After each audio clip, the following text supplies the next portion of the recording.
Hello नमस्कार साथियों, example 91 में आप सभी का स्वागत है दोस्तों। चलिए आज हम लोग सीटेट पर चर्चा करने वाले हैं दोस्तों। सीटेट का नोटिफिकेशन दोस्तों जारी हो चुका है 2023 में दोस्तों। जुलाई में आपका सीटेट कंफर्म होगा साथियों। ये आप लोग एकदम मान के चलिए 100% सीटेट का एग्जाम आपका जुलाई में होगा दोस्तों, क्योंकि सरकार तरफ से, मंत्रालय की तरफ से दोस्तों नोटिफिकेशन जारी किया जा चुका है दोस्तों। बहुत जल्द आपको इसके बारे में कब नोटिफिकेशन आएगा ये कंफर्म कर दिया जाएगा दोस्तों। लेकिन सीटेट में नए आवेदन की सीबीएसई ने नया नोटिफिकेशन जारी किया है दोस्तों। जुलाई में होगी सीटेट, इसलिए आप लोग अभी से कमेंट कर लीजिए और स्टार्ट हो जाइए।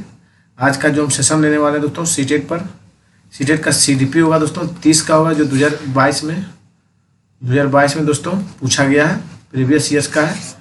आप जिन भाई बहनों को पीडीएफ प्राप्त लेना है दोस्तों, एग्जाम्पल 91 टेलीग्राम में सर्च कीजिए और ज्वाइन हुई वहाँ से, और वहाँ से आप पीडीएफ प्राप्त कर सकते दोस्तों। पीडीएफ के साथ आंसर समेत और डिस्कशन उसका समेत रहता है दोस्तों। आप लोग उसको जरूर से जरूर लीजिए और अपने से पढ़िए 1 से 2 बार, और नहीं पढ़ते हैं और उसके बाद एक बार वीडियो भी जरूर से जरूर देखिए। चलिए हम स्टार्ट करते हैं, आगे बढ़ते हैं दोस्तों।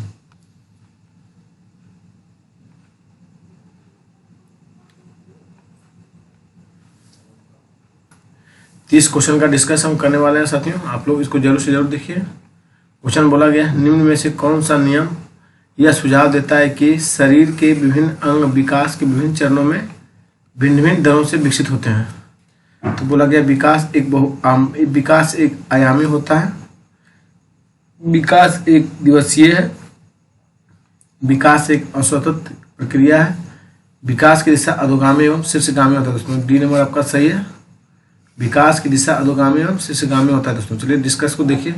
शरीर के विभिन्न अंग विकास के विभिन्न चरणों में भिन्न भिन्न दरों से विकसित होते हैं। यह दर्शाता है कि विकास की दिशा अधोगामी एवं शीर्षगामी है। इसे विकास का क्रम या विकास का दशा सिद्धांत भी कहते हैं। इसके अंतर्गत बालकों के जन्म पूर्व जीवन में होने वाली शारीरिक वृद्धि अधोगति का अनुसरण करती है, जिसे मस्तकाधोमुखी क्रम भी कहते हैं दोस्तों। इस क्रम में सबसे पहले मस्तिष्क क्षेत्र, फिर धड़ क्षेत्र, फिर अंत में दोस्तों पैर क्षेत्र, लेग रीजन में शरीर के विभिन्न अंगों का विकास क्रमानुसार होता है। इसी प्रकार समीपस्थ की प्रवृत्ति के अनुसार पहले केंद्र में स्थित अंगों की रचना व नियंत्रण होती है, फिर केंद्र से दूर स्थित अंगों की रचना नियंत्रण होता है। यही कारण है कि बालक पहले हाथ व पैर की मांसपेशियों पर नियंत्रण करना सीखता है और बाद में अंगुलियों के संचालन में निपुण होता है। अतः धीरे धीरे विभिन्न चरणों में बालक का संपूर्ण विकास होता है दोस्तों। क्वेश्चन नंबर 2 देखिए दोस्तों। बोला गया कौन सा कथन सही है। तो बच्चे का विकास एक सामाजिक और सांस्कृतिक परिक्षेप में होता है। बचपन व अवधि जिसे 10 भिन्न अवस्थाओं में बांटा जा सकता है दोस्तों। आगे देखिए दोस्तों, ऑप्शन 80 देखिए, बच्चों की सोच सामाजिक अंतःक्रिया से प्रभावित नहीं होती है। बच्चों का विकास केवल अनुवांशिकता पर आधारित होता है दोस्तों। तो क्वेश्चन नंबर ए सही है दोस्तों। देखिए ए में क्या था, आप लोग इसको ध्यान से देखिए। बच्चों की विकास एक सामाजिक और सांस्कृतिक परिक्षेप में होता है दोस्तों। जिन भाई बहन को पीडीएफ चाहिए दोस्तों, एग्जाम्पल 91 टेलीग्राम में जाकर सर्च किए, वहाँ से आप लोग पीडीएफ लेते जाइए दोस्तों। पीडीएफ के साथ साथ आंसर की समेत है दोस्तों, डिस्कशन के साथ। चलिए हम लोग आगे बढ़ते हैं। बालकों का विकास एक सामाजिक सांस्कृतिक परिप्रेक्ष्य में होता है। यह कथन पूर्णतः सही है, क्योंकि सामाजिक सांस्कृतिक संदर्भ में वे तत्व आते हैं जो बालक के विकास को प्रभावित करते हैं। जो बच्चे उस सामाजिक आर्थिक स्तर के होते हैं उन्हें उच्च स्तर की भौतिक सुविधाएं प्राप्त होती है, अतः उनका विकास भी निम्न सामाजिक आर्थिक स्तर के बच्चों की तुलना में तेजी से होता है। जब बच्चे सामाजिक सांस्कृतिक कार्यक्रम में भाग लेते हैं तो वे विभिन्न प्रकार की सामाजिक गतिविधियों से परिचित होते हैं, जैसे अपने से छोटे व्यक्तियों के साथ मृदुता का व्यवहार करना चाहिए, बड़ों का आदर करना चाहिए और सामाजिक संदर्भ में पास पड़ोस वालों को समाज के रहकर जीवन या समय व्यतीत करना चाहिए। धार्मिक संस्थाएं समाज में होने वाले विभिन्न धार्मिक कार्यक्रमों के प्रति बालक की रुचि पैदा करती है, जिससे वह गतिशील होकर उन कार्यों में अपना सहयोग दिखाता है। बालक का सांस्कृतिक परिवेश भी बालक के विकास परिवेश को प्रभाव डालता है। बालक जिस समाज में रहता है उसका सांस्कृतिक स्वरूप क्या है, इस बात का बालक के व्यवहार और आचरण, विचार एवं व्यक्तित्व तथा विकास पर गहरा प्रभाव पड़ता है, जिससे बालक का रहन सहन, खान पान, सोचना, आचरण, वस्त्र तथा उसके जीवन दर्शन ये सभी क्रियाएं शामिल होती है दोस्तों। क्वेश्चन नंबर 3 देखिए, आनुवंशिक विन्यास के पूर्व निर्धारण के रूप में प्रकट की प्रक्रिया को प्रक्रिया डैश कहलाती है दोस्तों। तो क्या कहलाती है? परिपक्वता कहलाती है दोस्तों। क्या बोला गया? आनुवंशिक विन्यास के पूर्व निर्धारण रूप से प्रकट होने वाली प्रक्रिया परिपक्वता कहलाती है दोस्तों। चलिए डिस्कस पढ़ लीजिएगा दोस्तों आप लोग। आनुवंशिक लेट हो जाएगा, ज़्यादा लंबा वीडियो हो जाएगा दोस्तों। बीच बीच में हम आपका डिस्कस आंसर ही पढ़ेंगे। डैश सामाजिकरण का प्राथमिक और डैश संविधान का द्वितीय कारक है दोस्तों। तो क्या है? पहले परिवार है, उसके बाद दोस्तों पहले आपका क्या आएगा साथियों? परिवार। दूसरा आपका मीडिया है दोस्तों। परिवार का दूसरा विद्यालय है दोस्तों। मीडिया नहीं, दूसरा क्या है? विद्यालय है। इसलिए 1 नंबर होगा दोस्तों। देखिए, परिवार समाजीकरण का प्राथमिक और विद्यालय दोस्तों समाजीकरण का द्वितीय कारक है। समाजीकरण एक ऐसी प्रक्रिया है जो नवजात शिशु को सामाजिक प्राणी बनाती है। समाजीकरण से केवल मानव जीवन का प्रभाव अखंड एवं स्वतंत्र रहता है, बल्कि मनोचित मानवोचित गुणों का विकास होता है। अतः मुक्त, सुसभ्य व सुसंस्कृत भी बनता है। परिवार को बालक के समाजीकरण का प्राथमिक कारक माना जाता है, क्योंकि प्रत्येक बालक परिवार में माता पिता भाई बहनों के साथ रहकर प्रेम, सहानुभूति, सहनशीलता, सहयोग आदि अनेक सामाजिक गुणों को सीखता है। परिवार में रहते बालक प्रश्न और अप्रत्यक्ष रूप से अपने परिवार के आदर्शों, मूल्यों और रीति रिवाजों को भी धीरे धीरे सीख लेते हैं, जबकि विद्यालय का स्थान परिवार तथा पड़ोस के बाद आता है, जहाँ पर वह प्रत्यक्ष शिक्षा का सामाजिक नियमों और आदर्शों का ज्ञान प्राप्त करता है। तब विद्यालय समाजीकरण का द्वितीय कारक है दोस्तों। लॉरेंस गोल्डबर्ग के अनुसार 7-8 वर्षीय बच्चों में नैतिक निर्णय लेने का आधार क्या है दोस्तों? दंड और आज्ञा पालन है दोस्तों।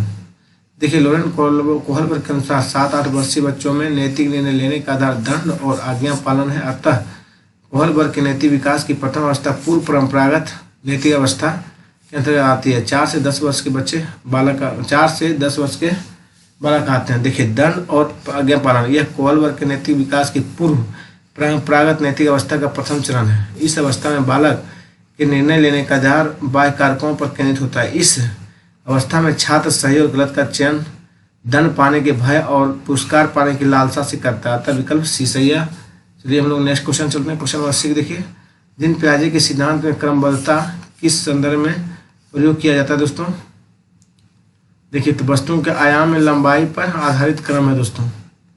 ये सही है दोस्तों।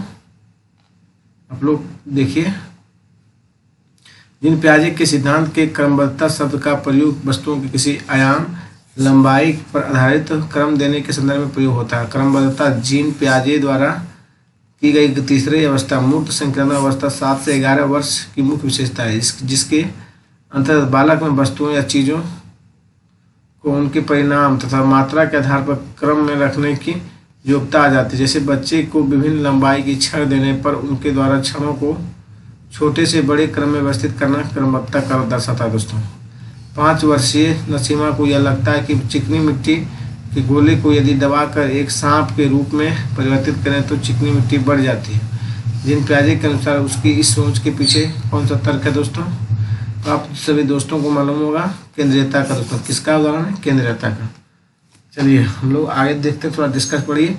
5 वर्षीय नसीमा को यह लगता है कि चिकनी मिट्टी के गोले को दबाकर एक सांप के रूप में परिवर्तित करें तो चिकनी मिट्टी बढ़ जाती है। जीन पियाजे के अनुसार उसकी सोच के पीछे का कारण केंद्रीयता यानी सेंट्रेशन है दोस्तों। केंद्रीयता पियाजे द्वारा दी गई पूर्व संक्रमण अवस्था है, जो 2 से 7 वर्ष की एक विशेषता है दोस्तों। इसमें बालक घटना को समझने के लिए किसी एक विशेष पक्ष पर ध्यान देते हैं। इसमें बालक की लंबाई चौड़ाई ज्ञान तो होता है, पर वे मात्रा परिणाम के आधार पर वर्गीकरण नहीं कर पाते। उदाहरण, एक बच्चा के बड़े गिलास में जूस पीने के जिद करता है।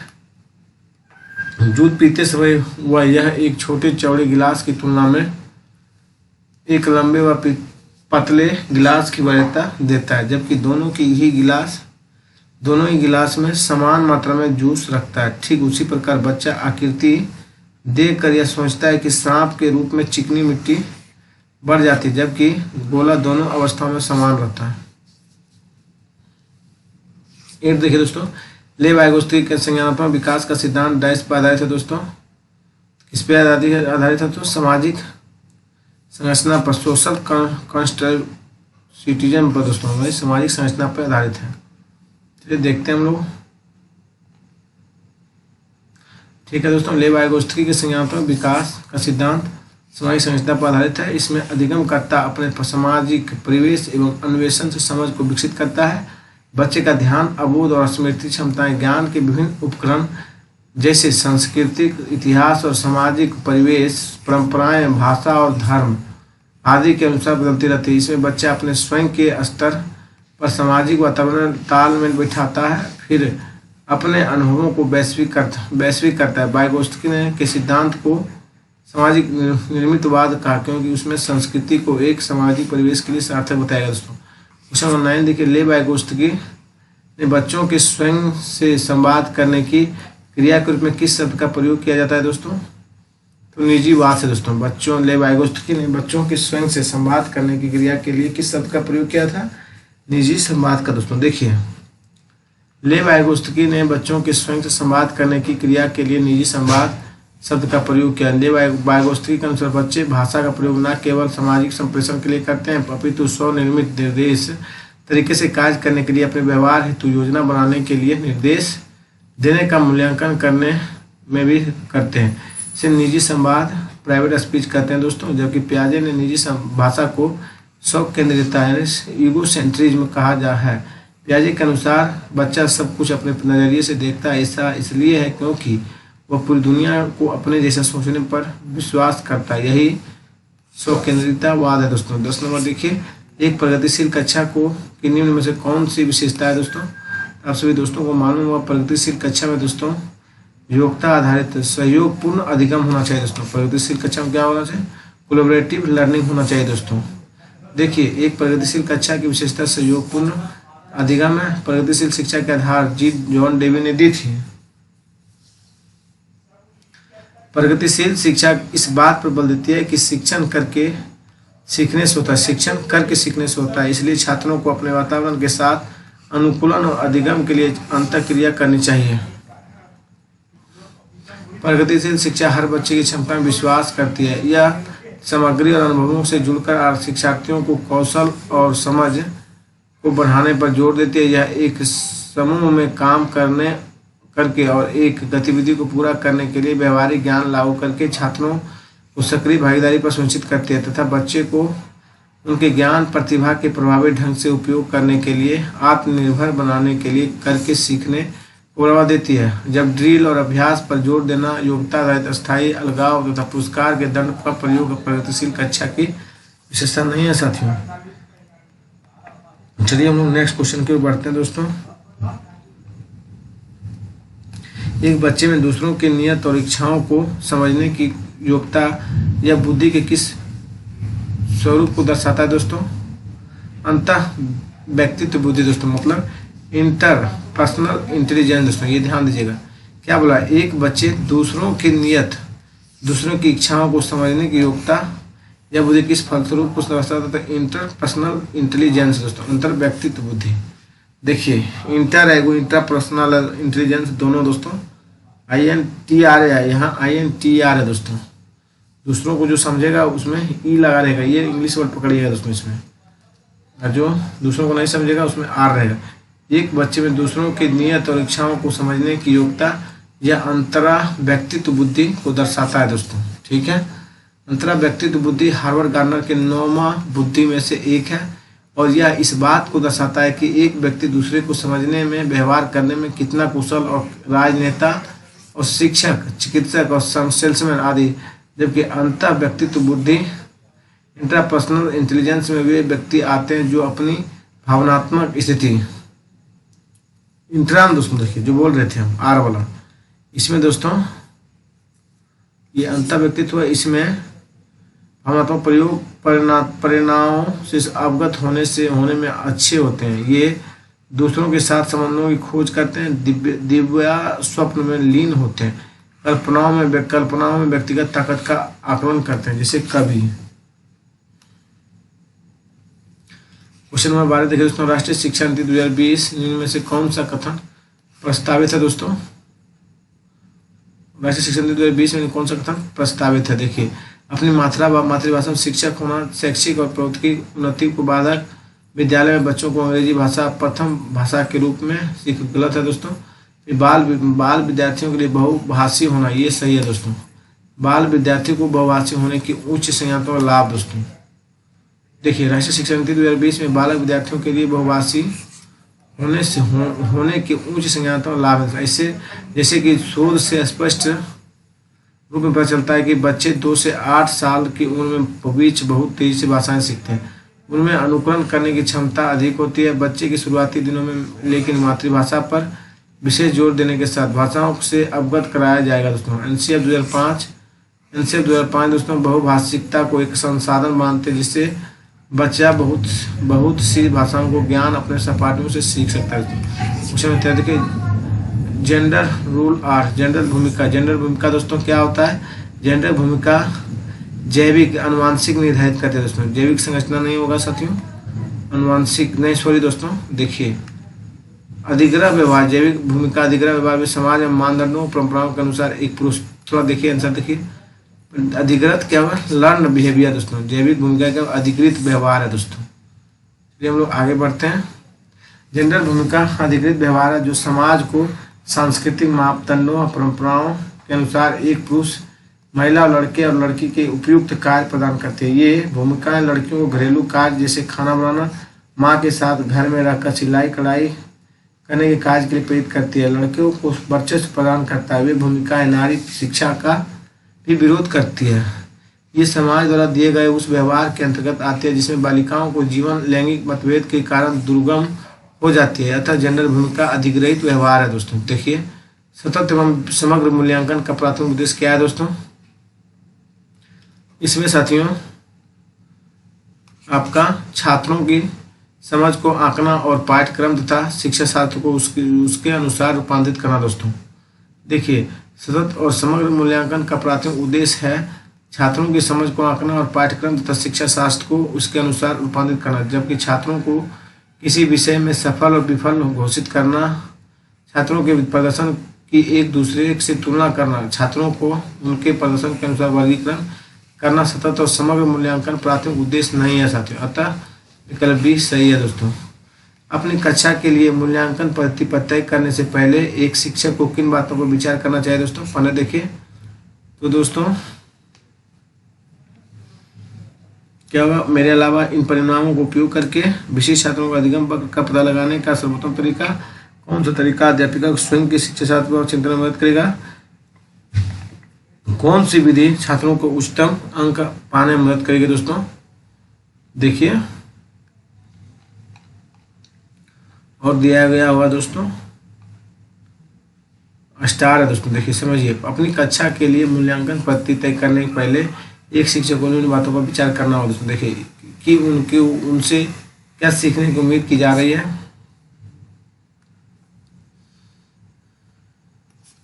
फिर दोस्तों जानना चाहिए कि अपनी पढ़ाई में वे इस समय किस स्तर पर हैं। फिर समझना चाहिए कि वे किस प्रकार प्रगति कर रहे हैं, अर्थात क्या पढ़ना और कैसे पढ़ना चाहिए। फिर जानना चाहिए कि कब उन्होंने लक्ष्य और अपेक्षित परिणाम हासिल कर लिए हैं। इस प्रश्न के समान अंक दिए गए हैं दोस्तों, क्योंकि जिस सभी का इसमें गलत माना गया दोस्तों, इसलिए सबको अंक मिला होगा।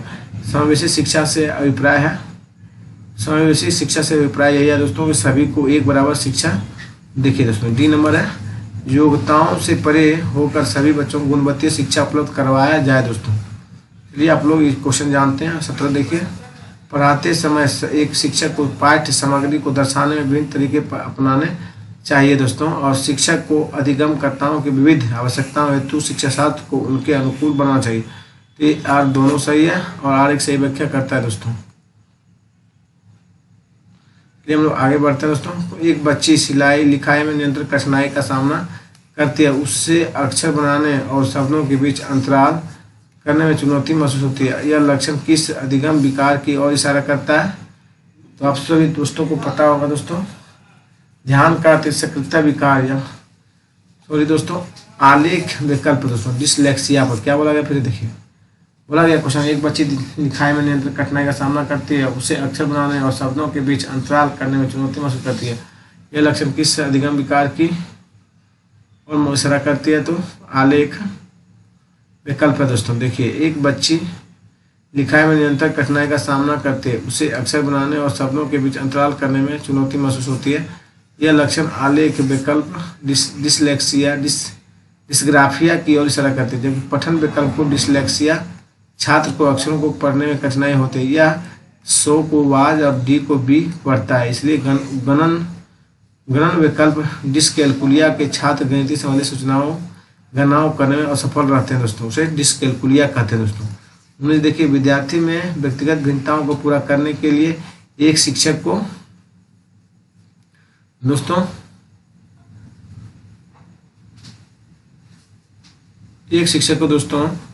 आपको शिक्षा शास्त्रीय उपागमों मूल्यांकन विविध संसाधनों का उपयोग करना चाहिए दोस्तों। यही सही होगा दोस्तों। ये हम लोग नेक्स्ट क्वेश्चन की ओर बढ़ते हैं।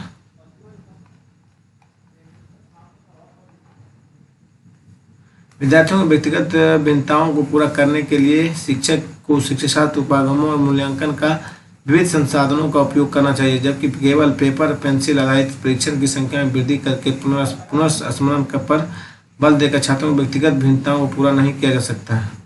एक शिक्षक मानकीकृत पद्धतियों और केवल आकलन के तरीके का उपयोग करके रटन आधारित अधिगम को निर्धारित करने के लिए एक रूप शिक्षाशास्त्र का निर्माण करके योग्यतम आकलन पर बल देकर छात्रों की व्यक्तिगत भिन्नताओं तक नहीं पहुंचा जा सकता है, क्योंकि इन प्रक्रियाओं के छात्र नकारात्मक की वशीभूत होकर मानसिक तनाव से ग्रस्त होते हैं। 20 देखिए दोस्तों, कौन सा सृजनात्मकता का अनिवार्य लक्षण है दोस्तों? आप सभी को मालूम होगा, आप सारे चिंतन। सृजनात्मक अनिवार्य लक्षण क्या है? सारे चिंतन दोस्तों। आप सारे चिंतन सृजनात्मकता का अनिवार्य लक्षण है। जब किसी व्यक्ति के सामने कोई समस्या रखी जाती है तो उस समस्या के समाधान के लिए वह व्यक्ति अपनी कल्पनाशील शक्ति एवं सृजनात्मकता का प्रयोग करती है। उस चिंतन को अपसारी चिंतन सृजनात्मक बच्चों में पाए जाते हैं। जैसे जब कक्षा में एक शिक्षक किसी विद्यार्थी से प्रश्न करता है, तो यदि तुम्हारा पंख होता तो तुम क्या करते? इस प्रश्न का कोई सटीक उत्तर नहीं है। ऐसे स्थिति में बालक इसके बारे में कल्पना करेगा और फिर अपने विचार प्रस्तुत करेगा। कि देखिए, छोटे बच्चे ज्ञान की संरचना और अर्थ किस प्रकार निकालते हैं दोस्तों? तो छोटे बच्चे जो अपना ज्ञान और अर्थ निकालते हैं वो दोस्तों सभी दोस्तों सक्रिय अन्वेषण के माध्यम से निकालते हैं, ये भी सही है दोस्तों। खेल के द्वारा निकालते हैं, ये भी सही है। और पदार्थों का क्रिया और प्रयोग द्वारा दोस्तों, ये भी सही है। और सहपाठियों को वयस्कों की सहभागिता दोस्तों, ये भी सही। मतलब चारों इसमें सही है साथियों। क्वेश्चन नंबर 22 देखिए, एक अध्यापिका बच्चों को फोन नंबर रखने के लिए फोन नंबर 10 के स्थान पर 3-4 अंकों के समूह में बांटकर याद करना सुझाती है। अध्यापिका द्वारा सुनाई गई यह रणनीति क्या कहलाती है दोस्तों? आप लोग देखिएगा, खंडीकरण कहलाती है। क्या कहलाती है? खंडीकरण दोस्तों। देखिए, एक अध्यापिका बच्चों को फोन नंबर रखने के लिए फोन नंबर्स के 10 अंकों में 3-4 अंकों के समूह को बांटकर याद करवाती है। अध्यापिका द्वारा सुझाई गई रणनीति खंडीकरण कहलाती है। खंडीकरण तात्पर्य सूचनाओं के अलग अलग टुकड़ों में लेने और उन्हें बड़े इकाइयों में समूहित करने की प्रक्रिया है। प्रत्येक डेटा बिंदु एक बड़े समूह में समूहित करके हम उस जानकारी की मात्रा सुधार कर सकते हैं जिससे हम अपने तथ्यों पर याद करने में आसानी करती हो। चलिए हम लोग आगे बढ़ते हैं दोस्तों। 23 देखिए, अधिगम की कौन सी दशा विद्यालयों में सबसे अधिक बल देती है दोस्तों? अधिगम की कौन सी दशा विद्यालय में सबसे अधिक बल देती है? परिवेश से सहभागिता द्वारा कौशलों और ज्ञान अर्जन करना, विषय वस्तु में रखना, दूसरों को निष्क्रियता उद्दीपन। नहीं दोस्तों, आपका ये होगा, क्या होगा? परिवेश में सहभागिता और कौशलों को ज्ञान अर्जन करना दोस्तों। परिवेश में सहभागिता द्वारा कौशलों और ज्ञान का अर्जन अधिगम की वे दशाएं जिन पर विद्यार्थियों में सबसे अधिक बल देना चाहिए, क्योंकि शिक्षा का दायित्व छात्रों को जीवन की चुनौतियों का सामना करने के लिए सक्षम बनाना, जिससे शिक्षा को जीवन कौशल के विकास जोड़ना होगा और इन कौशलों और ज्ञान के अर्जन द्वारा परिवेश में होने वाली गतिविधियों में शामिल होकर प्राप्त करते हैं। छात्र परिवेश की गतिविधियों में अनुभवजन्य हो, जिससे जब विद्यालय में उन्हीं गतिविधियों को कराया जाता है तो छात्र आसानी से ज्ञान का अर्जन कर लेते हैं। अधिगम अत्यंत ही शीघ्र होता है, जबकि विषय वस्तु अधिगम रखना अधिगम को निष्क्रिय बनाता है दोस्तों। देखिए, कौन सा युग सामाजिक संरचनात्मक उपागम के अनुसार छात्रों के पढ़ने से सुसाइड करता है दोस्तों। तो दोस्तों सलमान विद्यार्थियों को नए शब्द सिखाने के लिए फ्लैश कार्ड का उपयोग करती है, उन्हें उनके सही उत्तर के लिए उन्हें टॉपिक देकर पुरस्कृत करती है दोस्तों। नेक्स्ट देखते हैं हम लोग।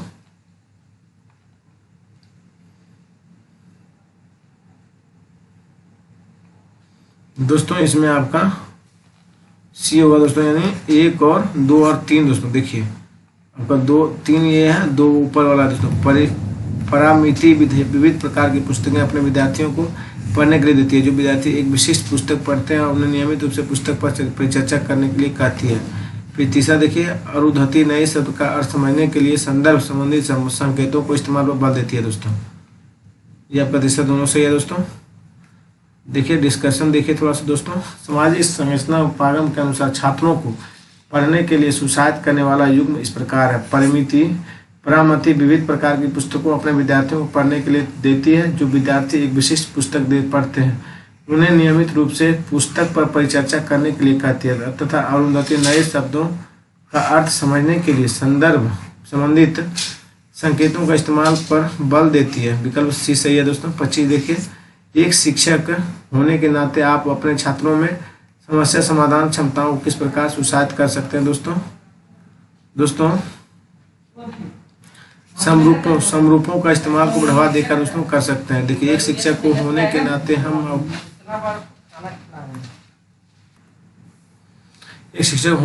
हम समरूपों को इस्तेमाल को बढ़ावा देकर छात्रों को समस्या समाधान क्षमताओं को सुसाहित कर सकते हैं, जबकि अपने विद्यार्थियों में डर की भावना पैदा करके निष्क्रिय रटन पद्धति इस्तेमाल को बढ़ावा देने तथा समस्याओं को हल हेतु अटल तरीके से इस्तेमाल को बढ़ावा देना शिक्षक का कर्तव्य नहीं है। विकल्प सी सही है दोस्तों। देखिए 26 देखिए, कौन सा सार्थक अधिगम को सुसाहित करेगा दोस्तों?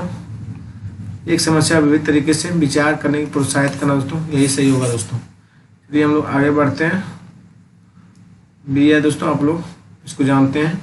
27 देखिए, अगर विद्यार्थी अपने कार्य की सफलता को आंतरिक कारणों पर आरोपित करते हैं तो उसमें डैश की भावना उत्पन्न होगी दोस्तों, तो गर्व की भावना दोस्तों। देखिए फिर से, अगर विद्यार्थी अपने कार्य की सफलता को आंतरिक कारणों पर आरोपित करते हैं तो उसमें डैश की भावना यानी दोस्तों गर्व की भावना उत्प्रेरित होगी दोस्तों। आपको सचिन सर का नोट्स पढ़ना होगा दोस्तों। प्ले लिस्ट में जाइए और CDP, EVS, मैथ, आपका SST सभी का दोस्तों क्वेश्चन बनाया गया दोस्तों। आप लोग उसको देखिए, वो सचिन सर का नोट्स है दोस्तों, ओरिजिनल नोट्स है दोस्तों। आप लोग उसको पढ़िए। और ये दोस्तों हम आपको घटना चक्र से करा रहे हैं दोस्तों। आप लोग इसको भी जरूर से देखिए और डिस्कस आपका अपने से पढ़ना चाहते हैं दोस्तों तो आप लोग एग्जाम्पल 91 टेलीग्राम सर्च कीजिए, वहाँ से ज्वाइन होइए, वहाँ से आप PDF प्राप्त कर सकते हैं साथियों। वीडियो अच्छा लगे दोस्तों तो प्लीज़ चैनल को सब्सक्राइब कीजिएगा। देखिए दोस्तों, विद्यार्थी अपने कार्य की सफलता को आंतरिक कारणों पर आरोपित करते हैं, उनमें गर्व की भावना उत्पन्न होती है। गर्व एक आत्मजागरूक भावना जो व्यक्ति में तब उत्पन्न होता है जब उसके द्वारा कोई लक्ष्य प्राप्त कर लिया जाता है, तब किसी की उपलब्धि को दूसरों द्वारा पहचाना और अनुमोदित किया जाता है। खुशी से अलग गर्व की भावना को अनुभव करने के लिए दूसरा अनुमोदन की आवश्यकता नहीं होती है। 28 देखिए दोस्तों, शिक्षा के प्राथमिक स्तर पर बहुत संवेदनीय उपागम के इस्तेमाल को प्रोत्साहित करना चाहिए, क्योंकि अध्यापक के निर्देश अवधि का काफी समय बचाता है दोस्तों। कुछ बच्चों को शिक्षा से वर्जित करने के मौके देता है दोस्तों। आपका यह अधिगम को और अधिक प्रभावशाली बनाता है। चलिए हम लोग आगे बढ़ते हैं। शिक्षा को प्राथमिक स्तर पर बहुत संवेदनीय उपागम के इस्तेमाल को प्रोत्साहित करना चाहिए, क्योंकि यह अधिगम की ओर अधिक प्रभावशाली बनाता है दोस्तों। संवेदी शिक्षण दृष्टिकोण इस विचार पाया जाता है कि कुछ छात्र सबसे अच्छा तब सीखते हैं जब उन्हें दी गई सामग्री और विभिन्न तरीकों को प्रस्तुत किया जाता है। विविध छात्र पढ़ने, लिखने और बटनी सीखने में मदद करने के लिए एक बहुत संवेदी दृष्टिकोण का उपयोग करते हैं। इन गतिविधियों को सुनना, देखना, अनुरेखी और लिखने की सुविधा होती है दोस्तों। चलिए हम लोग आगे बढ़ते हैं।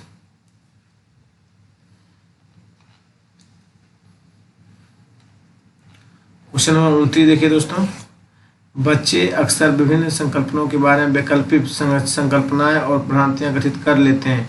इस संदर्भ में कौन सा कथन सही है दोस्तों?